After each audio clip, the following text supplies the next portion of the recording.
Brown recluse spiders don't exist here in Arizona. I mean, I'm not saying that some haven't been brought in in somebody's luggage or when they moved out here, but basically they don't exist here. They've not become an issue.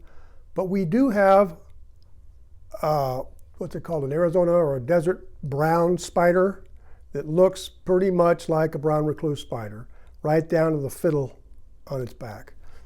So, and they can also have a pretty nasty sting, just like a brown recluse. So they're similar. They are also not pervasive. There's not just millions of them out there waiting for you. None of them are going to attack you because you're not what they can eat.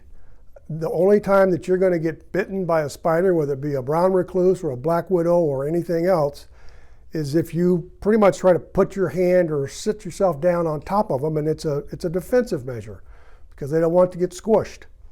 Otherwise, they're going to leave you alone. And like brown recluse, they're fairly reclusive, so they don't come out and make themselves known if possible. There are not a lot of spiders that can bite a human. So this idea, when people are always calling and saying that we've got spider bites all over the kids, or my husband or my wife's being bitten by spiders like crazy, or the doctor said they're spider bites.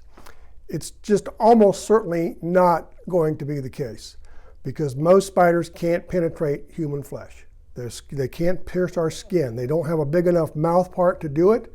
They don't have any desire to crawl on you at night and bite you. It serves them no purpose whatsoever. None of them are bloodsuckers. So that's nonsense that everybody should forget if possible. There are a few things. It could be ants that sting occasionally, or you could have an allergy to something. Maybe even it's a product you've been using for a while and suddenly you develop an allergy to it. Of the spiders that can bite you, obviously brown recluse if we had them, desert brown spiders certainly can bite you. Black widow spiders is probably the most common spider that we have here that certainly can bite you. Once again, only in a defensive situation, so if you're going to stick your hand someplace where you can't see where it's going to end up, you should at least wear a glove so that if something does try to bite you, it's not going to pierce that glove. But it's probably, of all the spiders we normally would deal with, it's really the only one that's of much concern. I suppose a tarantula could bite you too, but really we hardly ever see tarantulas here in the valley.